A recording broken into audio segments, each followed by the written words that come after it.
Hi hello வணக்கம் and welcome to my YouTube channel size factory. நான் உங்கள் வெங்கட். இன்னைக்கு அடிக்கிற வெயிலுக்கு நல்லா குளிர்ச்சியான ஒரு கூல் ட்ரிங்க்ஸ் குடிச்சா எவ்வளோ நல்லாயிருக்கும். அந்த கூல் ட்ரிங்க்ஸ் நம்ம வீட்டிலே எப்படி ஹைஜீனிக்காக பண்ணுறதுங்கிறத பற்றி தான் இன்றைக்கி சொல்லி தரப்போகிறேன். நிறைய நம்ம சர்பத் குடிச்சிருப்போம் கடைகளில், நன்னாரி சர்பத் சொல்லுவோம் இல்லையா. அவங்க ஒரு எசன்ஸ் ஊற்றுவாங்க. அந்த நன்னாரி எசன்ஸை நாம் சுகாதாரமான முறையில் நல்ல சுத்தமான தண்ணியை பயன்படுத்தி நன்னாரி வேறு நாட்டு மருந்து கடையிலேருந்து வாங்கிட்டு வந்து எப்படி பண்ணுறது அப்படிங்கிற மெத்தட் தான் பார்க்க போகிறோம். இதுதான் அந்த நன்னாரி வேர். இது 150 ருபீஸுங்க. நான் எங்கள் ஏரியாவில் விற்கிற கடையில் 150ன்னு விற்றாங்க. 100 கிராம் 150 ரூபா. நல்ல வாசனையாக இருக்கும். அதனுடைய நறுமணம் நல்லா ஒரு முகர்ந்து பார்க்கும்போதே நமக்கு ஒரு ரம்யமாக இருக்கும். அந்த வாசனையும் இருக்கும். அதே நேரத்தில் குளிர்ச்சி தரக்கூடிய, உடலுக்கு குளிர்ச்சி தரக்கூடிய ஒரு தன்மை இந்த நன்னாரி வேருக்கு இருக்குன்றதுனால வெயில் காலத்தில் இதையும் எலும்பிச்சம்பழம் புழிஞ்சு நன்னாரி சர்பத் போட்டு குடிப்பாங்க. இதில் பாதாம் பீசுன்னு சொல்லிட்டு ஊற வச்சு கலப்பாங்க. அது இன்னும் குளிர்ச்சி. இது இப்போது எப்படி நம்மளே வீட்டில் ஹைஜீனிக்காக ப்ரிப்பேர் பண்ணுறதுன்னு பார்க்கலாம். இந்த நன்னாரி வேர் ரொம்ப ஹார்டாக இருக்கும். எதனால் அப்படின்னா இது ஸ்டோர் பண்ணி விற்கணுன்றதுனால அதில் இருக்கக்கூடிய மாய்ஸ்சர்லாம் எடுத்துருவாங்க வெயிலில் நல்லா காய வச்சு. அதனால் இப்போது நன்னாரி எசன்ஸ் நம்ம தயார் பண்ணணும் அப்படின்னா அதுக்கு 12 மணி நேரம் முன்னாடியே அதை தண்ணியில் போட்டு ஊற வச்சிடணும். ஸோ இன்றைக்கி இப்போது நைட்டில் நான் இதை ஊற வச்சுட்டேன். நாளைக்கு இதை எப்படி வெந்நீரில் வச்சு காய்ச்சி எசன்ஸ் எடுக்கிறதுன்னு பார்ப்போம். இந்த நன்னாரி வேரை இன்றைக்கி ஊற வச்சிடலாம். இப்போ நம்ம பாக்கெட்டு பிரித்து அந்த வேரை தண்ணியில் கொட்டி வச்சு வாசனை இப்போவே கம்முன்னு இருக்குது. நல்லா அந்த வேரை இன்னும் நம்ம அரைக்கவே இல்லை, அதுக்குள்ளே வாசனை அவ்வளோ அருமையாக இருக்குது. இதை இப்போ ஊற வச்சிடலாம். காலையில் இதை எப்படி ப்ரிப்பேர் பண்ணுறதுன்னு காட்டுறேன். ஃப்ரெண்ட்ஸ், நேற்று நைட்டு பூரா ஊறி இருக்கு இல்லையா, அந்த நன்னாரி வேரை இப்போது மிக்ஸி ஜாரில் போட்டிருக்கேன். போட்டு கொஞ்சமாக தண்ணி ஊற்றி ஒன்றாரையாக அரைச்சி எடுத்துக்க போகிறோம். ரொம்ப பேஸ்ட் மாதிரி ஆகிடக்கூடாது. ஆயிடுச்சுன்னா அந்த மரம் ஸ்மெல் வர ஆரம்பிச்சிடும். ஸோ லைட்டாக உடச்சி எடுத்துக்க போகிறோம்.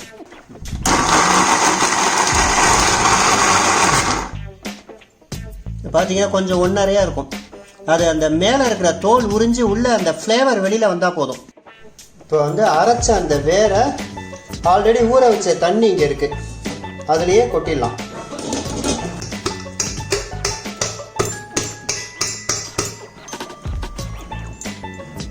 கொட்டிட்டு இந்த தண்ணியே கொஞ்சம் ஊற்றி நல்லா அலசி எடுத்துக்கிட்டா வேறு எதுவும் வேஸ்ட்டாக போகாது.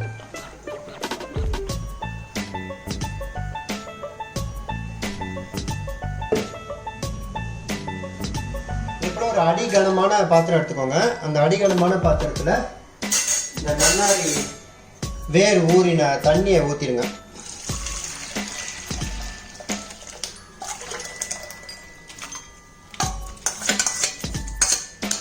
நான் ஆக்சுவலாக நேற்று 100 கிராம் சொல்லிட்டேன் நன்னாரி வேர். அது தவிர நான் பாக்கெட்டில் பார்த்தது 150 கிராம் ஆக்சுவலாக. இப்போ இது கொஞ்சம் ஃப்ளேம் நல்லா பெருசாக வச்சே கொதிக்க விடலாம். பாத்திரம் அடி கனமாக இருந்துச்சுன்னா ஃப்ளேம் கொஞ்சம் பெருசாக வைக்கலாம். அதோடு இல்லாமல் இது வேர் நல்லா ஹை ஃப்ளேமில் கொதிச்சாதான் அதுலேருந்து அந்த எசன்ஸ் தண்ணியில் இறங்கும். இல்லைனா வடிகட்டி அந்த வேர்லாம் எடுத்து போட்டோம் அப்படின்னா அந்த வேரில் நிறைய எசன்ஸ் வேஸ்ட் ஆகிடும். அதனால் நல்லா ஹை ஃப்ளேமில் வச்சு இதுக்கு நான் 1 லிட்டர் தண்ணி ஊற்றிருக்கேன். இந்த 1 லிட்டர் தண்ணி 3/4 லிட்டரை விட கொஞ்சம் கம்மியாக குறையிற அளவுக்கு நீங்கள் கொதிக்க விடணும். இந்த நன்னாரி சர்பத்துக்கு ஒயிட் சுகர் தான் டேஸ்ட்டாக இருக்கும். டேஸ்ட் வைஸ் பார்த்தீங்கன்னா அதுதான். ஹெல்த் பெனிஃபிட் வேணும் அப்படின்னா நாட்டு சர்க்கரை சேர்த்துக்கலாம். பார்த்தீங்கன்னா நல்லா வெள்ளைப்பாகு மாதிரி இருக்குது. அதோட கலர் கொதிச்சுக்கிட்டு இருக்கு. ஓரளவு வத்தி வந்திருக்கு. இப்போது ஒரு 10% வத்திடுச்சு. இன்னொரு 5 மினிட்ஸ் கொதிச்சா போதும். 5 மினிட்ஸ் கொதிச்சதுக்கப்புறம் இதை ஆஃப் பண்ணிவிட்டு ஒரு லிட்டு போட்டு மூடி வச்சிடலாம். அது ஒரு 1 hour மூடி வைக்கலாம். அந்த சூடு தண்ணீரை வரைக்கும் மூடி வச்சோம் அப்படின்னா அந்த வெந்நீர் ஆற அந்த ஹீட் ஆற அது அப்படியே நல்லா ஊறி செட் ஆகிடும். அதுக்கப்புறம் வடிகட்டினா போதும். இப்போ சூட்டோட வடிகட்ட தேவையில்லை. இது போதும். இதோட நிறுத்திட்டு ஸ்டவ் ஆஃப் பண்ணிவிட்டு மூடி வச்சிடலாம்.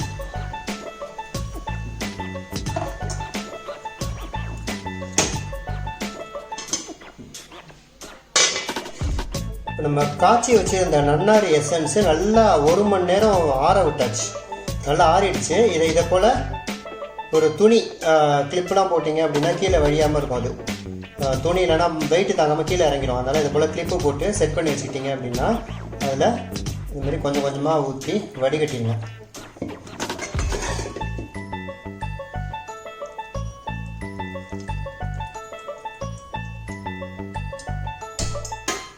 இந்த வடிகட்டினோல்ல ஃபில்ட்ரு பண்ண நன்னாரி எசன்ஸை அதில் ஊற்றுறோம்.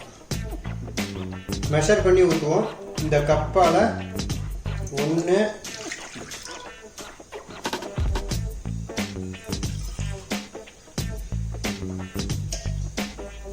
இந்த கப்பால 2 கப் இருக்கு. ஸோ 2 கப் இருக்கு அப்படின்னா இந்த கப்பால 2 கப்பு சுகர் போடணும்.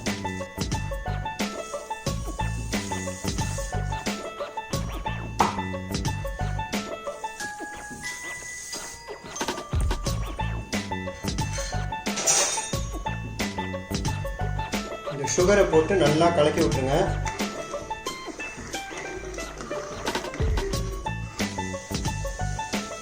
சர்க்கரையோட இந்த நன்னாரி எசன்ஸ் நல்லா பாகு, ரொம்ப கம்பி பாகு மாதிரி வந்துடக்கூடாது அதுக்கு. ஏன்னா அப்படி வந்துடுச்சு அப்படின்னா அதுக்கப்புறம் உங்களால் வந்து அதை மிக்ஸ் பண்ண முடியாது, வாட்டரில் அடியில் தங்கிடும். இப்போ தேன் ஊற்றினா எப்படி அடியில் தங்குது அதை போல் இருக்கும். ஸோ ஓரளவு நமக்கு வந்து ஒரு கன்சிஸ்டன்சி நமக்கே பார்த்தா தெரியும். இவ்வளோ லிக்விடாக இல்லாமல் கொஞ்சம் திக்காக இருக்கும். அந்த மாதிரி கன்சிஸ்டன்சி வரும்போது எடுத்துடலாம். நீங்கள் சர்க்கரை பாகு காய்ச்சிருக்கோன்றதுனால இதை அப்படியே நம்ம எடுத்து வச்சிட்டோம்னா சூடு ஆறுனதுக்கு அப்புறம் அந்த சர்க்கரை பாகு வந்து உறைஞ்சி மேலே வெள்ளை வெள்ளையே தெரியும்.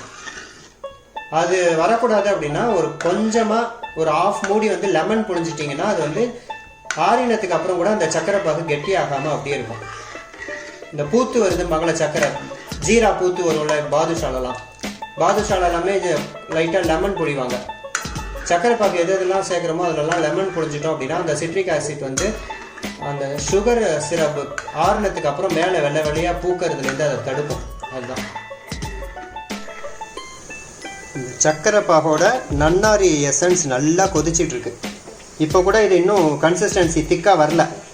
இப்போ எடுத்து வச்சிங்கன்னா கெட்டு போகிறதுக்கு வாய்ப்பு இருக்குது. நம்ம ஃப்ரிட்ஜில் தான் வைக்க போகிறோம். இருந்தாலும் தண்ணியாக இருந்துச்சுன்னா அந்த பிளெண்ட் ஆகாது. சர்க்கரை பாகும் நன்னாரி சர்பத்தும் நல்லா பிளெண்ட் ஆகணும் இல்லையா?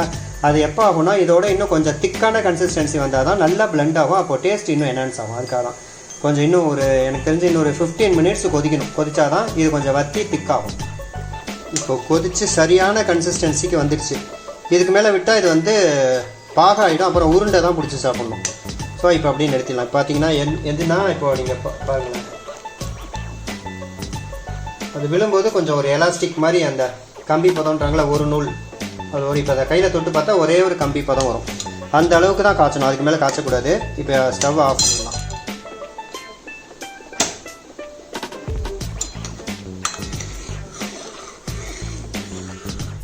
ஹாய் ஃப்ரெண்ட்ஸ், இப்போ சூப்பராக நன்னாரி எசன்ஸ் ரெடி ஆகிடுச்சு. இதில் ஆக்சுவலாக நான் ஒன்று வீடியோ கவரேஜ் பண்ண மிஸ் பண்ணிட்டேன். இந்த நன்னாரி சிரப்பில் ஒரு 4 ட்ராப் லெமன் மட்டும் புழிஞ்சிருக்கேன். எதனாலனா அப்போ தான் அது ஆறி போனாலும் அந்த கன்சிஸ்டன்சி அப்படியே மெயின்டைன் ஆகும். ஆல்ரெடி சொன்னேன்னு நினைக்கிறேன். இதை வச்சு எப்படி சர்பத் போடுறதுன்னு பார்த்துடலாம். ஃபஸ்ட்டு வந்து கொஞ்சம் ஐஸ் க்யூப்ஸ் போட்டுக்கிறேன். சில்லுன்னு வெய்ய காலம் இல்லையா?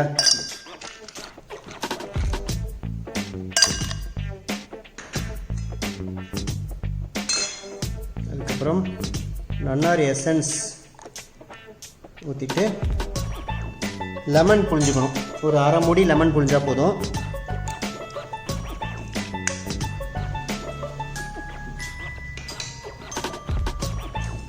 தண்ணி ஊற்றி கலக்க வேண்டியதான்.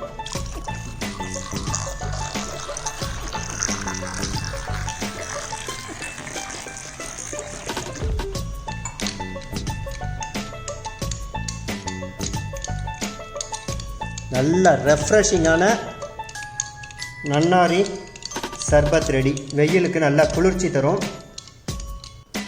பாருங்கள், நல்லா ஃப்ளேவர்ஃபுல்லாக நன்னாரி சர்பத்.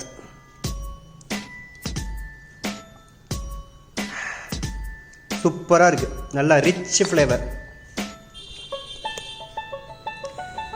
இதை போல் நீங்கள் செஞ்சு குடிச்சிங்க அப்படின்னா உங்கள் கண்ணு முன்னாடியே நீங்கள் எதுவுமே ப்ரிசர்வேட்டிவ்லாம் ஆட் பண்ணலன்றது உங்களுக்கு தெரியுன்றதுனால ஹெல்த் பெனிஃபிட் ஜாஸ்தி.